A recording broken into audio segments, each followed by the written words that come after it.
listening to Flop Culture, a podcast where we talk about flops. But what is a flop, I hear you ask? A flop is, in some ways, a dream of wish your heart makes. A flop is in the eye of the beholder. A flop can be many things, as you'll learn over the course of this podcast. And you might disagree with me at times. And you know what? That's fine. I absolutely welcome discourse. And I expect today's flop will ruffle some feathers. I'm Fionnuala, I'm your host. I'm happy to have you here. Let's get into the news this week. Taylor Swift and Joe Alwyn are no more, allegedly. They have called it quits, 6 years together. No confirmation really from their camp, either camps, multiple camps.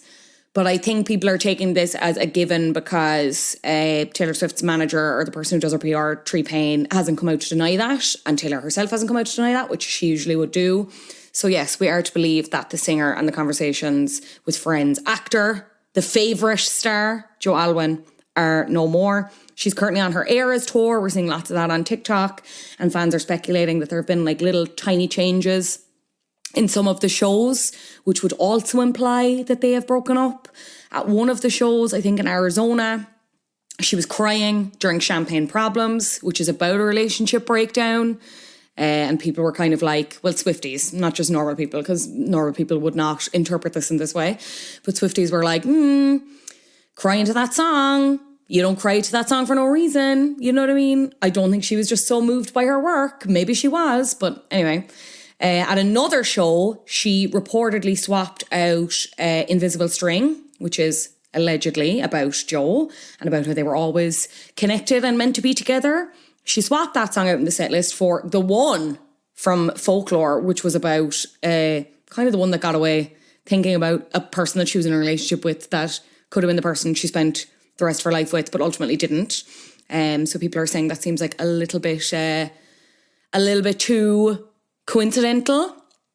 In terms of why they've split, a source close to Taylor and the actor told people their split was largely caused by differences in their personalities. They've had rough patches before and always worked things out. So friends thought they would take some time apart, but eventually come back together. But ultimately, the two of them weren't the right fit for one another. And also that Joe has struggled with Taylor's level of fame and the attention from the public. The differences in their personalities have also become harder to ignore after years together. They've grown apart. Taylor didn't see them working out in the long run, which is kind of devastating. A lot of rumours that they were married. They kind of just seemed like the perfect fit because he was so much more normie in comparison to her. He seemed very low-key, which is what she needed after all the public hubbub and the stuff she's gone through in her personal life and with the media. It just kind of seemed like a match made in heaven in some way, but now people are speculating. Maybe he doesn't want to be low-key. Maybe he wants to be out and about. Maybe he wants to be getting with Kylie Jenner. Move over, Timothy Chalamet. He wants to be out sucking the face off people at Coachella. And he's like, I can't do that with Taylor because we're followed at every point in our lives. There was also, obviously, people kind of thought this was true because he hasn't been at any of the Eras shows, apparently, allegedly. I really admire people's eyesight and how strong it is in the fact that nobody saw him from whatever vantage point you were at. I love that we have that confirmation that he was never there. Jealous of your eyesight. Let me know your secrets. But then there was further rumours this week. She was in Liverpool shooting the music video for Vigilante Shit, I think. Joy King is in it. It's like Batman and Robin themed. I'm interested to see that, even though I don't really like the song particularly. But apparently he was seen there, or they were seen together around this time when she was shooting. So like, what is the truth? Very Oprah voice. We'll see. Who's she going to get with next? Nick Cannon is speaking for some reason and saying, I would like Taylor Swift to have my 13th baby. That's a no. That's a no. I don't care how much she likes numbers. Nick, stay away from her. Get a job, stay away from her. And can that job not be incessantly impregnating women? Just a thought. Just a thought. A lot of jobs out there. If you've ever played the game of life, lots of careers available there in those cards if you need some inspo. Pete Davidson, his name is also being thrown around. That would be funny. Would it be kind of iconic? I think there's a personality clash there. I don't think it would work even in a funny, haha, PR way, but we'll see. Strange things have happened. I just want her to be married, which is Is it slightly problematic? Is it slightly unfeminist of me? Should we be wanting to be wives? That remains to be seen. But I just want her to be happy. You know what I mean? And I think she really does want to be married. In my limited knowledge of her, whether that's to a man or a woman, I'm not getting into Gaylor conspiracy theories here. But I just want her to be happy, you know? And she does not think of me at all. So we'll see. We'll keep you updated here at Flop Culture and see where the two of them go next. Will be interesting to see, as I always say. Elsewhere, Kim Kardashian has joined the cast of American Horror Story, which is definitely a flop that I could get a full season out of, so watch this space. She's joining the cast for its 12th season. The role has been written specifically with her in mind, according to Ryan Murphy. The series is going to be based on a book that is not out yet by Danielle Valentine. It's called Delicate Condition, and the working title for the new season of the show is American Horror Story Delicate. And Emma Roberts is back. She's been kind of a franchise mainstay for the last couple of years. It's giving kind of Rosemary's Baby vibes. So like the log line we have on it, it's a thriller. And it's the story of a woman who becomes convinced that a sinister figure is going to great lengths to make sure her pregnancy never happens. So I don't know which role she's in terms of what Ryan Murphy has said. He's the co-creator and the executive producer. He said, Kim is among the biggest and brightest television stars in the world. Okay. And we are thrilled to welcome her to the AHS family. That's a hard... AHS, not easy to say. Emma and I are excited about collaborating with this true force in culture. That's correct. That's correct. Hayley Pfeffer, the series writer, has written a fun, stylish and ultimately terrifying role, especially for Kim. And this season is ambitious and unlike anything we have ever done. Filming is due to begin in New York later this month. It's interesting because if you look at the impact that even being an American Horror Story had for Gaga, it kind of gave her this level of legitimacy that she didn't have in that realm, I would have said beforehand. Like she's a bona fide movie star now. But I think she always had it in her, which is, I'd have questions about Kim, because in terms of her acting credits, she has acted before. She was in CSI NY and Beyond the Break, a show I've never heard of. Most importantly, she was Pete Wentz's love interest in the video for Thanks for the Memories, the Fall Out Boy song, which made her my number one enemy at 12 years of age. I remember seeing her Cribs episode and the clip coming up and being like, why I oughta. But anyway, another person who has never once thought of me, Pete Wentz. Basically, this is all to say that I don't really know what her acting chops are like and will it be any good. And from my perspective, this is like pure, in my opinion, I should say, this is pure stunt casting. And this is a way to maybe kind of inject some relevancy into a franchise that, as someone who's never watched but has followed it very closely because I found it interesting. I've watched clips, I've never watched it consistently. And listening to my friends who are massive fans, this franchise is on its last legs. The last couple of seasons just seemed to be completely off the rails in a way that wasn't fun, in a way that was just objectively bad. So we'll see. Is she going to be an actor? Is she going to be, is this Emmy fodder? We'll see. I'm interested. Maybe I'll be watching. The good thing with American Horror Story is you don't really have to have watched any of the previous seasons to jump into this one. So yeah, we'll see. Good luck, Kim. Good luck. And finally, Millie Bobby Brown is engaged to John Bon Jovi's son. A real sentence, not AI generated, would you believe? She's been dating Jake Bon Jovi for 2.5 years. He's 20, she's 19. There's a lot of debate about age. I'm not getting into that, I don't care. And also there's no official confirmation. It's all alleged. But it seemed like she was sharing engagement news. She put up this photo on Instagram. She's wearing a ring. She looks very emotional. He's hugging her. The caption is, I've loved you 3 summers now, honey. I want them all, which is a Taylor Swift lyric. So there you go. Lots of famous fans and friends giving their congratulations in the comments. Noah Schnapp is obviously probably her best friend from the Stranger Things crew. He shared his congratulations. I found it nuts that Jess Wright, who was previously on Towie, The Only Way is Essex, was like, oh my God, congratulations, this is amazing. So happy for you, darling. So I was like, how the fuck are they friends? And I thought there was going to be some like interesting tidbit, but it's just that Millie is good friends with her younger sister, who is a model. I think her name's Natalia Wright. So yeah, we'll have to buy hats. We'll have to buy Demogorgon hats. I can't wait. Congrats, guys. Now, from locking yourself into a lifelong love commitment to literally locking yourself up, again, kind of for love, I suppose. Let's talk about this week's flop. What would you do if your brother went to prison for a crime he didn't commit? That's the question in Prison Break. at least in the early seasons when it enjoyed success critically and commercially. Unsurprisingly, the premise went slightly off the rails in its concluding seasons and its recent reboot, much to the chagrin of fans. Joining me to discuss Prison Break's journey from bop to flop is comedian Simon Hennessy.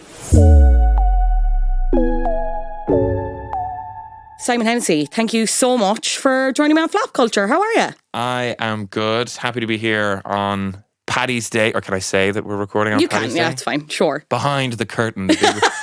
Although you wouldn't know it's Paddy's Day. I'm the only one here in green. I'm wearing green later on, is what I said. But then you rightly said... I rightly said that it's Paddy's Day, not Paddy's afternoon. Okay?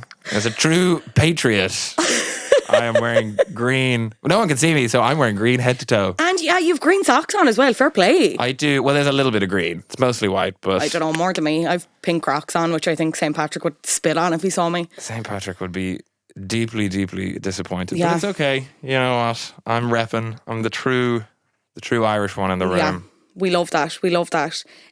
Talk to me about your pick for this episode, because I did kind of put you through the ringer in terms of your picks, because I think you're going to come back and do something else that you wanted to do originally, but I asked you to kind of, maybe we'll save that. We'll do it next year in a more timely fashion. But I love what you ended up settling on.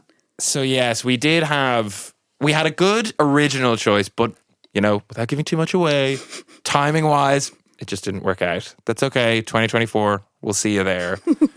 Then we had a few others. I threw out a few suggestions, which, for various reasons, couldn't happen. That's fine.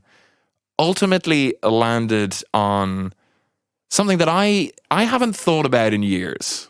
It's been a lot, and I'm going to probably predict that most people haven't thought about this in years, but it's high time we all revisited, reopened, remade the case for Prison Break.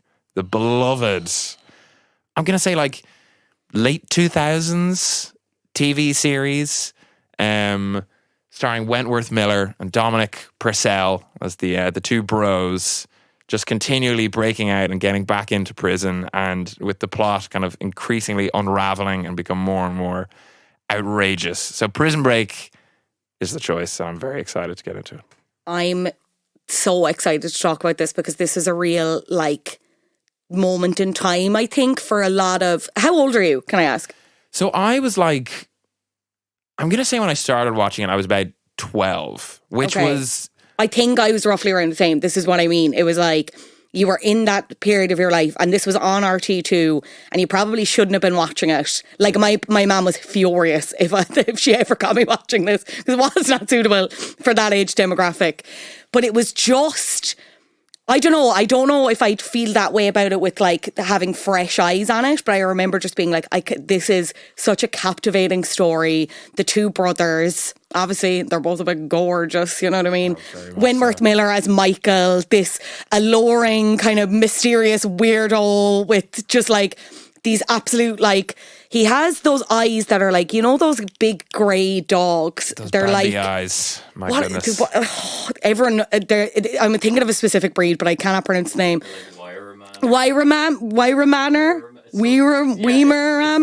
It's that one. Fucking hell, I'm not good on pronunciations on the show. But yeah, it just there was something quite fascinating about it, and even on paper, right? So obviously we'll get into it, but the first two seasons I think are pretty solid, and then it kind of gets a bit ropier after. But on paper, even the concept kind of seems a bit nuts, and it shouldn't work. So what you kind of referred to it there, and obviously the clue's in the name, Prison Break. But what was the show about overall? So Prison Break. It was about it was very much, what it says on the tin, and I very much agree in that. As I around that age, starting to watch it, it was. I feel like everyone has this show. It's the first adult show that you watch, and you're sorry, that makes it sound like a pornographic show, which I don't know. There were. I remember a scene. There's a specific scene and this woman ends up shagging one of the wardens and it's imprinted on my memory for some reason, and I wish it wasn't. I hear the dialogue sometimes when I'm doing everyday things and I'm like, why do I remember this and not important dates in my life? Because it's art. It's It's true art from the folks over at Prison Break. Yeah, and Michael used to swan around with that shirt off all the time. Any excuse. I know it was like the tattoos and like that was the prison blueprints. I think he just wanted an excuse to pop the shirt off. 100%. But anyway, it was. I feel like everyone has that show which they watch, and it's like the first you're watching and you're like, this is for adults. You know what I mean? Like up until this point, it's been all Saved by the Bell or Yu-Gi-Oh and stuff, and that's fine. But I was getting to that age where I was like, no, I need to be a little bit more. I need some shagging. I need some violence. Yeah, I need to live on the edge. I need violence. I need sort of deplorable characters and pan flutes and a lot more excitement here. And Prison Break was that, because I remember my eldest brother used to watch it, and then one summer it was on RT2 Monday nights, season 2, double bill, so you get 2 episodes every week, and just became a family ritual. I don't know how. Like my parents would watch it with us. So, I wasn't even my younger siblings were like 10 and they were watching it too. And I was like, this is definitely not appropriate. But anyway, and that was those early couple of seasons. And as you say, Prison Break, very much what it was about. The first season was about breaking out of prison. Very simple. Yep. Second season, the immediate aftermath. Mm-hmm. They're on the run. So they're getting a little bit away from the concept, but it's still very much tied to the idea of the prison break because they're just out, they're trying to recapture them, blah, blah, blah, blah. Then, of course, is when it all started to go off the rails because it's like, well, we've done a prison break. We've done On the Run. What really is there to do now? So season 3, they were rearrested, but in Panama, and went to a prison which I believe was called Sona. Yes, and it was run by the inmates. It was run by the inmate. This is where it was like, it started like, is that how it works down in Panama? I don't know. I'm going to be honest. I vividly remember that end of season 2 where like Michael is in jail. So sorry, for anyone who's like totally unfamiliar, the whole series revolves around these 2 brothers who we've vaguely referenced. So it's Lincoln Burrows, who's played by Dominic Purcell, and Michael Schofield. Why do they have different second names? Is that ever established? I think it is. They have a different... Are they half-brothers? They're half-brothers. Okay, sorry, that makes dads, I think. Anyway, Michael Schofield, played by Wentworth Miller. We talked about that a minute ago with the dog eyes. Burrows has been sentenced to death for a crime he did not commit, while Schofield devised an elaborate plan to help his brother escape prison and clear his name. So in the first series, in the first prison, Lincoln is in that prison. So Michael gets into that prison to help him escape because he's like really smart. He's like an engineer. So he's like fucking crazy smart. He gets the prison layout tattooed all over his body. Am I correct in saying that? So as he knows how to escape, which like, it's that detail where it's like, on paper, this is laughable. On television, eating it up with a spoon. It's also like we were, I feel like we had maybe this was just before smartphones. But yeah, it was this right on the point of it being like, Michael, there is definitely a more efficient way to do this. 100%. There's definitely a way. Just get the. He got loads of stuff like smuggled in or whatever, or like planted in places which he used for it. It's like, just get the blueprints smuggled in. Just get on a piece of paper. Don't get my goodness, the sheer extent of those. Now it was a glorious set of tattoos, but I remember actually reading a thing about the show where it was like the producers came to hate the fact that he had the full body tattoo because it meant that for like the makeup department, whenever they had to put those tattoos back on him whenever he had to have his shirt off, which is obviously a bit of a nightmare. It was very frequent. Yes, which is very frequent. But for the later seasons, they were just like, we're just going to put him in long sleeve tops all the time so that we don't have to do this makeup.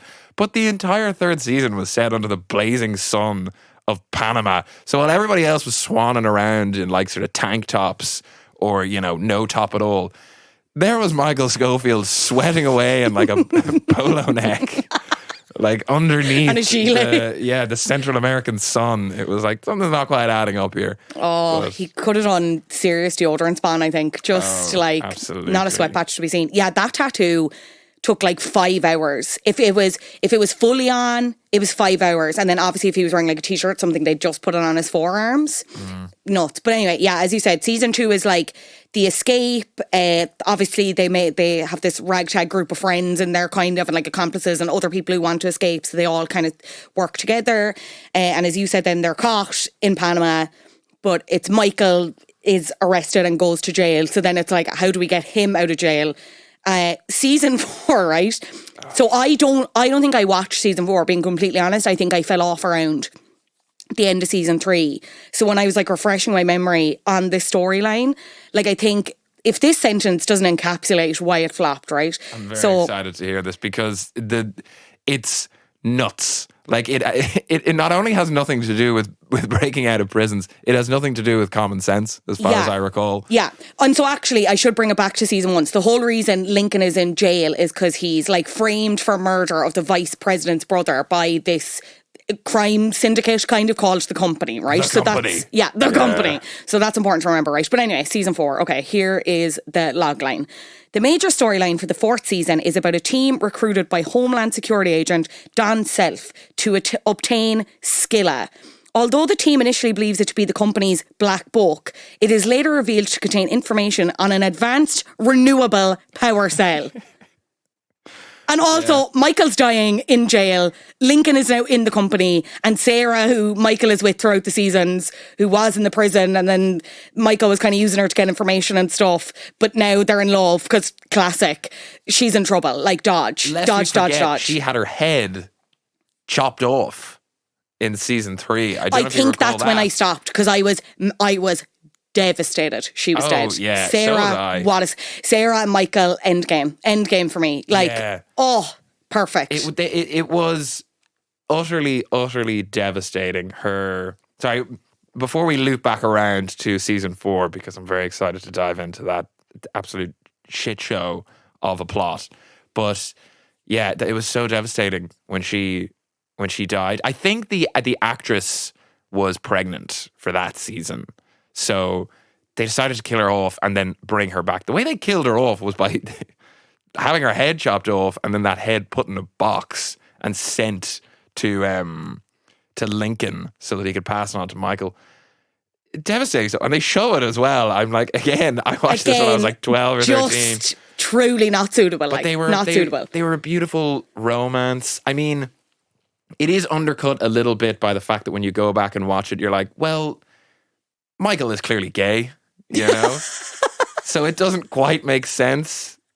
But nevertheless, you know, there are different kinds of love. Platonic love. True. It was a platonic love that was just misunderstood, I think, by the writers. I just loved the fanfic nature of it being like, she's the jail doctor and he is pretending to have diabetes to get, or some disease, to get information out of her. And like, he goes to visit her and it's like their quiet time and like they talk to each other and they're like looking at each other like wistfully. And then she realizes that he's not a bad guy and like she can change him if only they could get out together and run away and live this crazy runaway life. Yeah. And then he makes her an accomplice because she, for the big escape in season 1, she has to leave the door open to the infirmary. Of course, yeah. For all of his master plan, for all of his having every detail, I think I'm probably right in saying that nearly every episode hinged on like someone pulling through and somebody like deciding to just out of the goodness of their heart get on board with the plan and leave a door open, just leaving a door slightly ajar. I don't think you needed the full body tattoo for that, Michael. Yeah, I think that's exactly. pretty self-explanatory. Which little bit of body art had that covered? On his wrist it just says it's a stick and poke and it's just like open door, lol. Open door. Oh shit, I forgot about this bit. But actually, I mean, I'm not surprised he made it work because one of probably my favorite character choice on this show, maybe my favorite character choice in any show, is the decision that Wentworth Miller went with for Michael, which I'd love to ask him why. Because basically, as we've kind of outlined, Michael's sort of the weird genius, the brother of Lincoln's the sort of the tough guy, but Michael's the more kind of soft-hearted, but really smart, gets himself thrown in jail to break his brother out, all this stuff. All that tracks. But the other defining characteristic of Michael Scofield, as far as I can tell, is that he is the world's flirtiest man. He was flirting constantly with everyone. And I mean everyone. Not just the hot doctor who he needed to seduce, but his fellow inmates. Those involved in the plan, those he needed something from, those weren't. The warden and the guards, they got a fair bit of flirting. Season 2, we get Mahomes, who's the FBI agent who is, or sorry, Mahone, rather. I'm mixing him up with NFL player Patrick Mahomes. A lot of similarities there. Mahone, who is like, you know, his equal on the other side, and they're like chasing each other. Well, sorry, Mahone is chasing him, trying to like follow the trail of breadcrumbs. And like there's various phone calls between them. And the sexual tension you could cut with a knife because Michael's just flirting his heart out. And he even flirts with his brother. His incarcerated brother. Like I remember there's a scene in very early, it's probably episode 1, season 1, where Michael's in the prison and he's like explaining to Lincoln the plan. And he's of course doing it in some sort of locker room where they're right out of the showers. And Lincoln is sort of like, oh, so like you're planning to like break me out. How are you going to do it? Are you going to see, have you seen the blueprints? And Michael is off camera and it's in the shower room and you get this like incredibly sultry, better yet, I've got him on me. And then the camera, you see Lincoln's eyes widen. And then the camera cuts to Michael and you see that he's got his shirt off and it's showing all of the tattoos. But for a split second, I thought, and I'm sure everyone did as Lincoln's eyes widened, it's like, oh my God, he's just shown him his dick. He's just taking his dick out. Because that is what his tone of voice suggests, more so than anything else. So, sorry, I've gone off on this Michael Scofield flirtation tangent, but I feel it needs to be addressed because it is a key feature of the character and the show. Was his dick tattooed? No. Is that feasible? That feasible? I mean, Adam's nodding. Well, as far as I know, like we only ever saw the upper half. Okay. So from the waist up, but that could have just been kind of tasteful camera work. There could have been several elements of the plan going on down there. I don't know. We didn't see it, but we didn't see it. Who knows? We didn't see it. So season 4 kind of did you watch it right to the very end? Were you like with this until now? We have to talk about the reboot in a sec, but like let's just take seasons 1 to 4 as their own for a second. You watched till the bitter end. Till the bitter end. I was so invested in the show because again, it had that special place in my heart. It was like, this is, you know, an adult show and I'm young and this is making me really whatever. So I watched it and I watched it in real time. And even then, you know, even as a whatever age I was when the 4th season came out, I was discerning enough to know that like, this isn't great. This is getting ropey now, yeah. I stuck with it, but it was bizarre like that. Yeah, they assembled this team to take down the company, which, you know, was never really very clearly defined. At one point, the vice president, whose brother was killed, was involved, and then she became president in season 2, but then stood down because the company were like, you know, trying to get her to do too much. The leader of the company was a guy called the General, who you know, sorry to bring this back to genitals, but he looked like a scrotum. It's the only way I can describe him.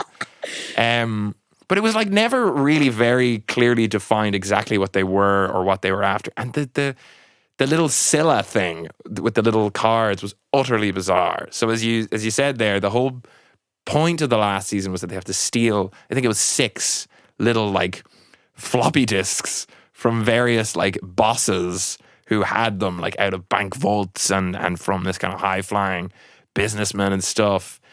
And it turned out, that it was like some sort of renewable energy solution, which like sounds like it's like maybe the company are the good guys. Like they're just slay climate heroes, slay. They're just trying to develop some sort of, you know, new energy source that's going to solve all of our problems. And maybe Michael and Lincoln are the bad guys after all. I mean, they were inmates. You know what I mean? But yeah, it really went off the rails. And they started doing that thing that TV shows do when they're losing juice and they can't really come up with any more good ideas, which is they just start killing people off left and right. You know, we lost several kind of beloved characters. Brad Bellick went out in the final season. He was a big loss. He was kind of the, you know, guard in season 1, kind of the real kind of heavy sort of captain of the guards who everyone hated. And he was fired because they all escaped. He ended up in prison himself in season 3. But then by season 4, he'd become part of the team. He'd become great friends with fan favorite Fernando Sucre, who was Michael's cellmate in season 1. Another Obsessed. gorgeous man. My goodness. Oh, it was person. Such a great... bar the crime, but you know what I mean. Yeah, but I feel like his crime was sort of like a Spanish crime of passion or something. He was like stealing something so he could buy his fiance or could buy like an engagement ring for his fiance. So, you know, probably shouldn't have. Okay, he did hold up a liquor store with a gun, but he did it for love. It was a great time looking back for gorgeous, like bald men. Yeah. They were all bald and they all looked great. Maybe we do need a renaissance of that, because we're going through a thing of like, if you don't get a hair transplant, you're like the worst person in the world. So we need to get these lads on a campaign. Bald is beautiful, guys. They tried with the reboot. Oh, yes. Didn't quite take off. Before we get to the reboot, like, were you satisfied with the ending of season 4 and where the show ended? Like, what were you like, yeah, this is, you know what, whatever, this is satisfactory for me? Or were you left a bit like, they fucked this, like, from a show that was so good and so, you know, inviting and captivating is a word I've already used, but you know what I mean? Or like, how did you feel about it? I was satisfied it was over, to be honest. Was the main thing. I don't think the ending was incredible, but they'd clearly run out of juice. Yeah. And I was like, if this keeps going, it's only going to get worse. And, you know, they had this kind of like, you know, Michael was dying kind of thing going on throughout the whole season. And then he got to go out saving them. I think it was like a different special released in the final episode of the 4th season. They kind of the flash forward to after they defeated the baddies, they kind of had a little sort of montage at the end where we see where all of the key characters ended up. Teabag back in, I'm hoping we'll get to Teabag at some point, because best character on the show. I was going to ask you favorite character. We'll come back to it. But we see, you know, the whole gang gets together to visit Michael's grave, and he's obviously died, but he's got a son now that he's left behind, little Michael Jr. And then we see because it's Prison Break, they had to tack on a little extra special where it was that Sarah, Michael's love interest, had herself been arrested. Because even though the rest of them were exonerated in their part in taking down the company, Sarah, for some reason, had to go back to prison. So it was one final prison break, this time breaking in to kind of break her out. And Sarah got out, but Michael actually died in the process of saving her. So it was kind of a heroic death. It was barmy, it was nuts, it was very Prison Break, but it felt like a satisfying ending in that it at least had the element of breaking out of a prison involved for the first time in like a season and a half. And, you know, it was a fitting departure for Michael. I was happy to close the Prison Break. You didn't think it was like fucking terrible? Like, you were like, oh, this tracks for where the show has been. And yeah, I thought the final season was pretty bad, but the ending was good. It went out with a bang. That's for sure. Until season 5, which was a limited series and a sequel to the original, takes place several years later. But Michael is alive, as it turns out, in this season. So it kind of follows them again. And at the time, so it was a Fox show, and Fox CEO Dana Walden said, and I think if you have to say this, you're automatic. If you're explaining this, it's already like you should not be doing this. Said that the series will provide a logical and believable explanation to why the characters are alive and still moving around the world. This was 2017, I think. This 5th season came back. Yeah, I have not watched this. I actually thought it was still on for some reason, and I thought it was just one of those things where it's like, Jesus Christ, their popularity endures. Like, I don't know how this is still going, but I was pleased to see that it was just a 1-season run. You did try and watch it. I tried. And you were just like, I cannot do this. I honestly tried. Out of nostalgia, out of love for what Prison Break once was, my hopes were not high.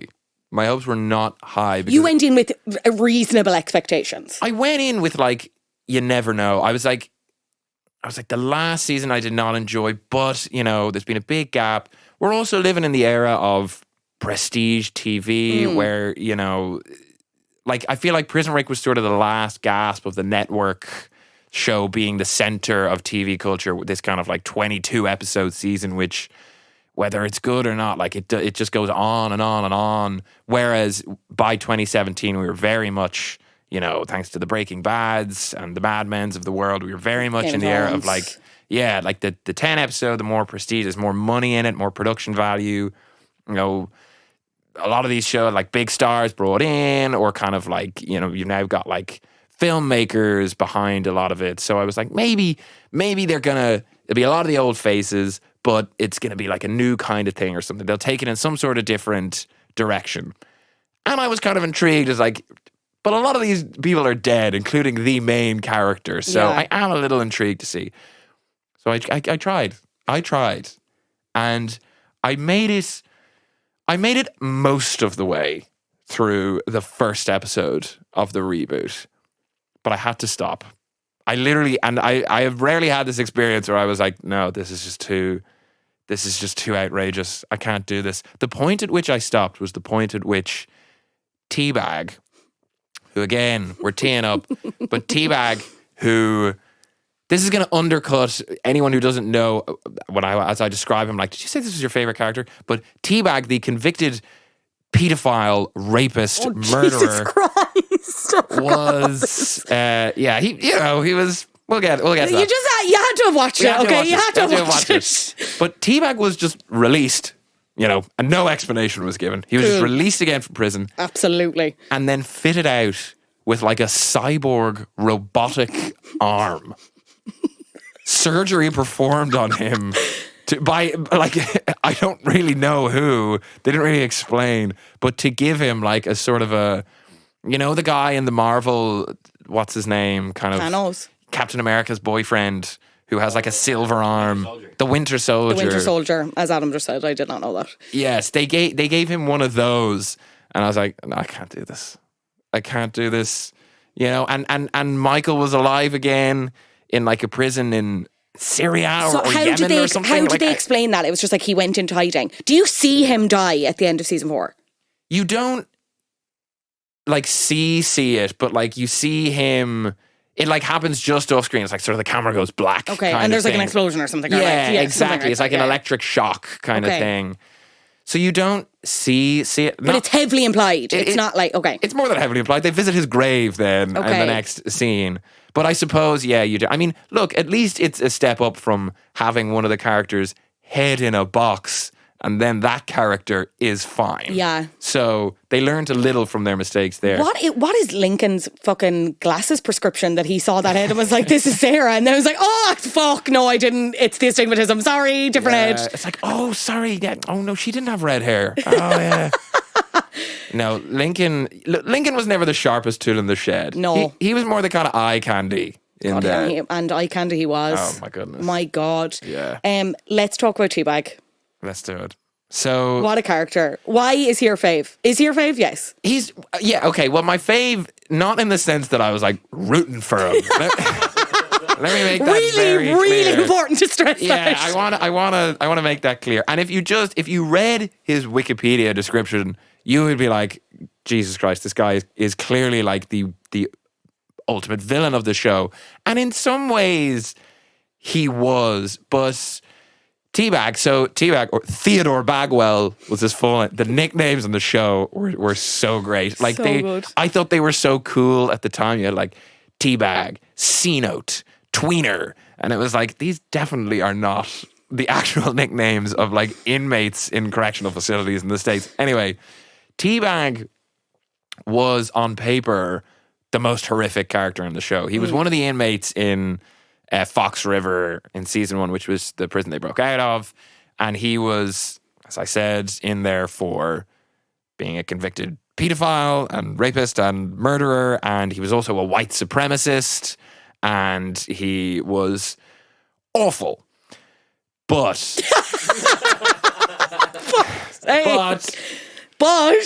and again, never rooted for him. But he was, and I really don't understand how Robert Nepper, I think is the name of the actor who played him, didn't really kick on to anything. I think he had a few like other good roles after this, but he was just captivating. He's very good in this. So good. And he played like this sort of like extremely unsettling, but weirdly kind of charming, this sort of southern charm he played him with. He was this like slippery character who he was just chewed the scenery in every when he was on the screen, you couldn't look away. And I don't know if like the writers intended for him to become as big a part, because in the first few episodes, I think he's listed as a guest star and he only pops up here and there, but clearly like took off with fans or like screen tested really well, because then he became a regular and he sort of slithered his way into the breakout team, you know, by accident. Nobody obviously wanted him there, but he kind of became sort of the funnest one to watch as it went along as well, because the main guys, Michael Lincoln, Sarah, they were kind of the central plot of the show, the key characters, and like they were kind of tied up in this company government stuff, which, you know, just became increasingly like difficult to believe and follow. Whereas T-Bag was like, his was always kind of the B plot, and he was just off having some sort of crazy, like once they broke out, he was popping up in funny places. There was a big plot line in season 2 of like they were all after DB Cooper's money, which is like a real thing which they wrote into the show. This DB Cooper being like this like historical figure in the States who jumped out of a plane with $5 million in cash and was never discovered. They wrote him into the show. He was one of the inmates in Fox River who didn't make it out because he died in the process of them trying to escape, but he gave the location of the money. They all go after it in season 2. And of course it's T-Bag who tricks the rest of them and is off with it. So he's off spending the money, losing hands, having hands reattached, having fake hands attached. And yeah, it was just a brilliant performance. And like they didn't do that. It wasn't like a Tony Soprano or a Don Draper who's a bad guy, but like is also good in some ways. And you're not sure if you root for him. No, to the credit of the writers, you never wanted to root for T-Bag. Like he was always very much the bad guy, but it was like the bad guy who you loved to watch, and you wanted him to get his comeuppance in the end, but you were also, a little part of you was like glad that he was getting away and he was dodging out of these situations just because the performance was so good. And it was really well written. He was a very funny character as well. Like I think an element of Prison Break that probably they lost along the way a bit, but that could actually be quite funny at times. And T-Bag was very funny. Bellick was another character who had some wonderful lines through the course of the show. But basically, yes, let me be clear, I was not supporting the awful crimes of Theodore T-Bag Bagwell, but I just thought he was so wonderfully acted and such like a compelling character. 100%. He plays a narcissist, like just so well, so well. This is probably one of the best examples in terms of stuff that we've done on Flop Culture of something that started really strong and then just really, as we've discussed, like just went totally off the rails. So like originally your man that created it, Paul Shuring, he pitched it to Fox in 2003 and they were like, no, whatever. Didn't really know long term how it would do. And then obviously Lost and 24 came around and then they were like, actually, you know what, whatever, let's do it. So they had an original 13 episode run, but then the ratings were so good that it was extended to like, they got another 9 episodes. So as we mentioned, that's like 22 episodes in the first season, which is unbelievable. When it debuted in 2009, debuted to an estimated audience of 10.5 million viewers, which is success that they had not had since the likes of Melrose Place and Ally McBeal for that time slot. And they were both on in 1998 as far as I'm aware. Like it was just, in terms of what people said about it at the time, the New York Times said Prison Break was more intriguing than most of the new network series, and it is certainly one of the most original, complementing its ability to create a suspenseful thriller and its authentic look. And as we mentioned, full season order, 22 episodes for that first season. I couldn't get stats for this for Ireland, but in the UK, so the first and the second seasons were on 5, the channel over there. And then the first season was replayed on UK TV Gold before the second season came out on 5. And then Sky One got the rights to the next seasons, acquired the rights to broadcast Prison Break, and they paid 500k per episode in good British pounds, which is just like, look, nice. That's kind of small money now. That was huge. Yeah. Huge at the time. It was just so nuts, so nuts. Could you ever see this coming back in any capacity? I know it's come back in 2017, but I'm wondering, so there was talk of a female spin-off in 2007. So it was going to be called Prison Break Cherry Hill. And the series was to revolve around an upper middle class housewife called Millie and her stint in a women's prison. But then the idea was dropped, I think, because this was around the time of the writer's strike. But it didn't go into production. I kind of love the idea of that. But then it's also like we have Orange is the New Black. That's what I was going to say. That kind of, I suppose that's not quite the same thing because it's not about breaking out of prison. Then again, Prison Break frequently was also not about breaking out of prison. So you never know. I mean, it's a good question because in some ways Prison Break might have been a little bit unfortunate in that it came right before the gold rush of TV a little bit and was kind of locked into that 22 episodes format, which I don't think did a lot of, it didn't do a lot of shows any favors. And I'm not surprised in what you're reading out there in terms of its, it was originally just a 13 episode thing and then just kept being extended because, you can clearly see that it wasn't the most advanced planned show in the world. I mean, the very concept sort of runs itself out of gas, which isn't necessarily a bad thing. I mean, sometimes I feel like you see shows now where the writers or the creators are like going in with like 3 seasons in mind or like 5 seasons in mind. Or like, for instance, one of the shows that I really enjoyed in the last year was Yellow Jackets. I don't know if you've seen that. I started and I must go back to it for the second season. I liked it, but I think I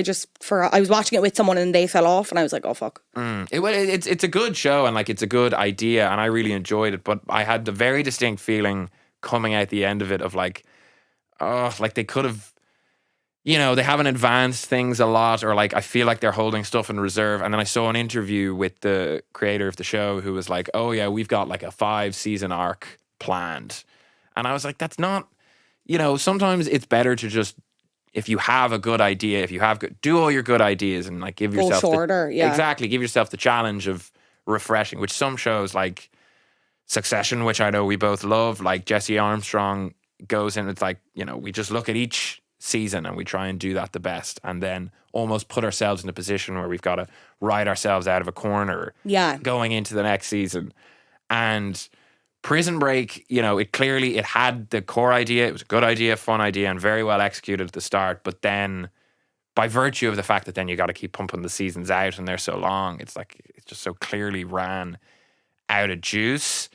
In terms of coming back, I would have, before the reboot, I would have had more kind of hope for that. But then the reboot came and, was pretty tragic and didn't, I don't think it also got a great reception either, but maybe like maybe something where it isn't the same characters is the best way to go because like it's like a hard reboot. It's like none of the other, maybe if someone came back in a cameo, but someone that was still alive in the series and not killed off in season 4. Just one where it's Michael and Lincoln aren't it's not about them because like the very literally the fact that Michael had to be brought back from death, goes to show like how much they've mined out of those 2 central characters and then the few others who are in their orbit. I think just like that well is dry. Yeah. So if it's gonna come back in some form, have it within the same universe by all means, bring some maybe of the more kind of beloved secondary characters, make it about them, or have them pop up like you're saying. But I think if they were to do more about those, I mean, it's sort of the, the catch-22 of it a little bit, because people love the characters and they want to spend time with the characters, but then you don't get that much of an original story if it is. And it's probably the problem that a lot of IP has, you know, because you want to make something that people will go and see, and to do that, you got to have familiar faces and familiar names. But then it's like, we've seen these stories, and so it's a big challenge. But if it were me, you know, captaining the Prison Break ship, I would say a new cast, new faces, but similar concept and similar style, and bring the pan flutes back. You know, the pan flutes, the little, you know, the segues from scene to scene where you'd get this zoomed out view of the prison, and then you just have that doo doo doo from the pan flutes. That was gold, and that can be used regardless of who's involved, regardless of what's it about. So build a show around that. Absolutely. We'll put a clip in here to jog anyone's memory if anyone doesn't remember those gorgeous pan flutes. And the theme song, sorry, can I just say, incredible. That won an award that I do not have written down, but one of the good awards.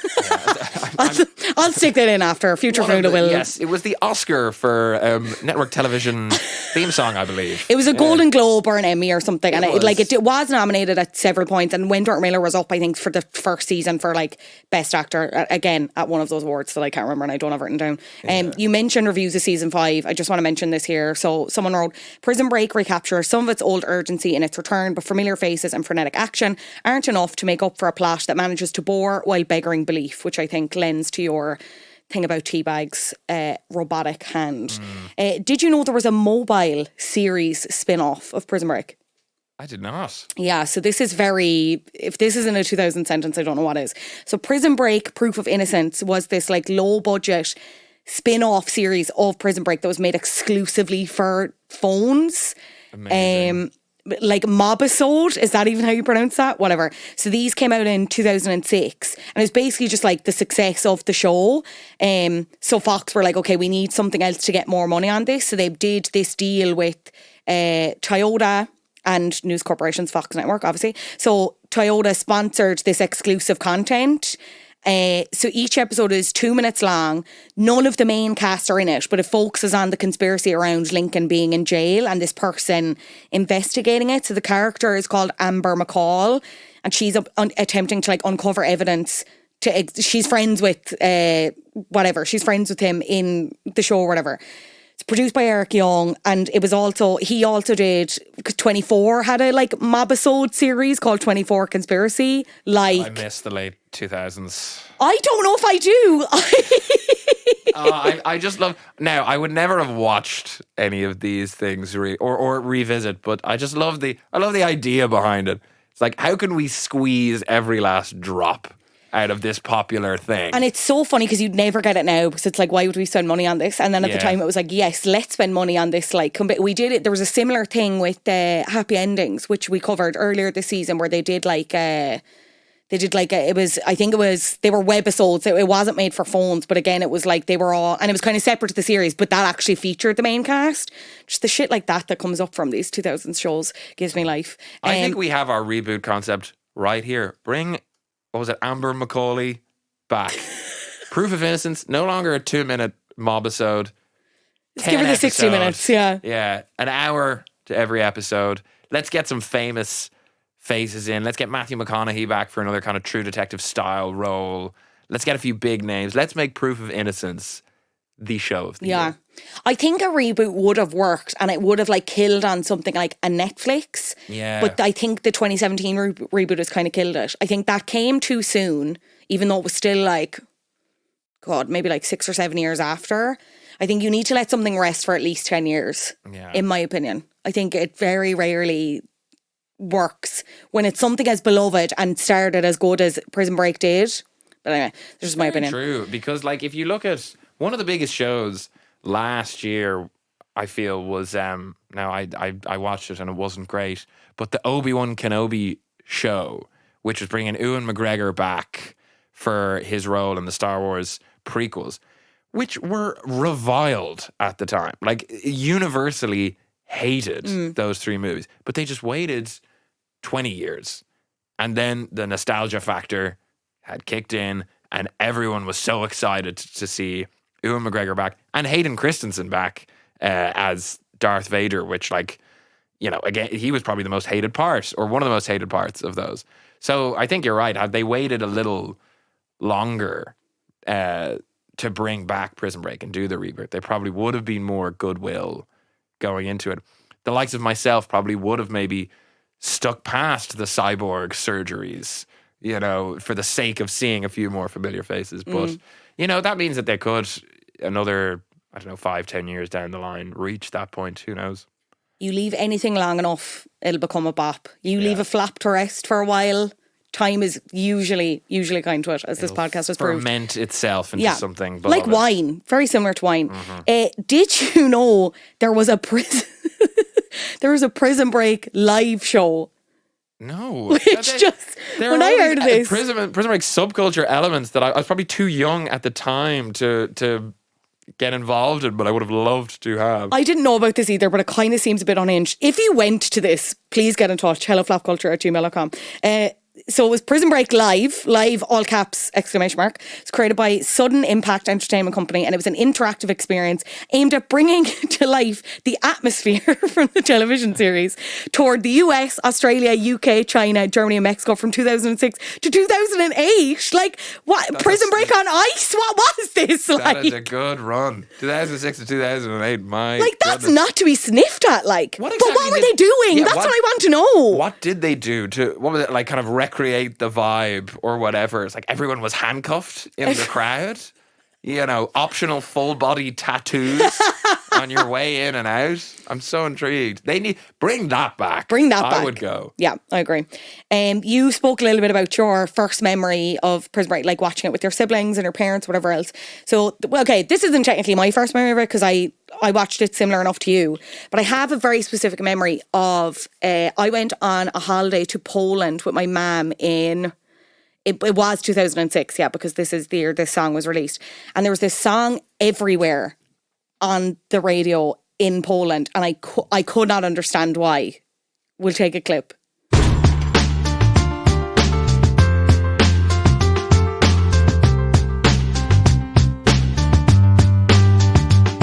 It's the Prison Break anthem. Prison Break anthem. Just what you need. Just what you need. It slaps! Sorry, I'm watching in the background. They're playing like footage from Prison Break, but also whoever's rapping it is very much not part of the show. So this is Prison Break Anthem, as you probably guessed. It's a single by Belgian rapper Kai Styles. And it was used as the theme song for Prison Break in Belgium, and it peaked at number 3 on the Flanders singles chart. And when I say this was, if we went somewhere, or we went to a restaurant or whatever, and they had like a TV, or we were in a bar and they had a TV up, like this was playing on the music channels, and I was like, how has this infiltrated culture so much in a way? Incredible. In Poland as well. It's not, you know. It's not even, I'm not saying, I understand Poland and Belgium are different countries, can I just say, but like, I didn't get it. Like, it was just incredible. That is, oh my God, you have to send that to me, because I think I found my new ringtone. I will. I'll link it in the show notes below for anyone who also wants to indulge in that bop. The Prison Break anthem. The Prison Break anthem. Incredible. So good. Simon, before I let you go, what's your elevator pitch for Prison Break for anyone who hasn't been convinced to watch it up to now listening? Oh, that's a good question, because I have done a fair bit of bad mouthing of the latter half of Prison Break. I'd say seasons 1 to 3. Yeah? Seasons 1 to 3, or at the very least seasons 1 and 2, is like the biggest adrenaline rush of a TV show. If you want a TV show that is the kind of visual equivalent of being on a roller coaster, Prison Break is the show for you. Because every episode, my God, the stakes could not have been higher. The dramatic tension could not have been more visceral. Like, all the way, especially the episodes where they're breaking out. My God. So good. You're sweating, your heart is beating, you're on the edge of your seat the entire time. Twists and turns aplenty. Now, if that's not your thing, fair enough. But if you want a genuine thriller of a TV series, nothing was more thrilling than Prison Break. It's been such a pleasure. You are on tour. Where can people see you on tour, and then where can people find you on social, because you're extremely funny? Thank you very much. Yes, I am on tour. Yes, I am extremely funny. Yes, no, that is true. Prison Break is thrilling. I am funny. Yes, I'm on tour this spring, I suppose. I'm taking my 1-hour musical sketch comedy show Afters, which is a series of songs, sketches, and stand-up all about the weird and wonderful things that happen at 5 a.m. in a randomer's kitchen at an Afters. So playing that in London on April 28th, and then Galway, May 11th, and Dublin on May 17th and May 19th. So come along and have some fun. Bring your bucket hats, bring your fanny packs. It is not to be missed. And socials, you asked for those too. I did. I'm on Instagram at Simon_Hennessy. And then you can find the other ones from there. Yeah. You know, you figure it out, all right? I'm not going to hold your hand through this process, listeners. All right? You know my name. Search it. But do come to the show. Please come to the show. I will link all the shows below and all the information and everywhere that you can follow Simon, if you are like that lazy that you just can't do the search, which is fair. Yes. Whatever. It's God. fine. I'm here to spoon feed you. Simon won't, but I will. Already can't wait to have you back. This was a joy. Simon, thank you so much for joining me on Flap Culture. Thank you very much for having me. Lots of fun. Huge thanks to Simon for joining me. What a funny guy. I will leave all the links to his socials in the show notes. And if you want to catch him on the Afters tour, you can do so. He plays 21 Soho in London on April 28th, Monrose in Galway on May 11th, the Bernard Shaw in Dublin on May 17th, and the Lighthouse in Dunleary on May 19th. Full details on his Instagram at Simon_Hennessy. And as I said, it should all be linked there in the show notes. If you want to catch up on Prison Break, you can watch all episodes, including the reboot, on Disney+. Before I let you go, let's find out who is Top of the Flops this week. You're a flop. Top of the Flops this week. I mean, so initially I was like, okay, it's obviously Joe Alwyn because he broke up with Taylor Swift. Why would you do that? But now the report seems to suggest that like it was her potentially. We don't really know. That could be her people getting ahead of that. So like conditional honorary flop, I would just say, I'm going to say Joe Alwyn. But the real loser out of this, Cornelia Street. If you're a Taylor Swift fan, maybe you listen to the Lover episode of Flap Culture. If you haven't, go back and listen to that. It's a good listen. There's a song in that album called Cornelia Street, which is basically about, again, allegedly, talking about her relationship with Joe.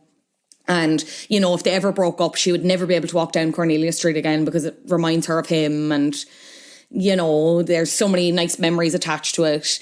And now they are broken up. And she's never going to walk down there again, regardless of who done it.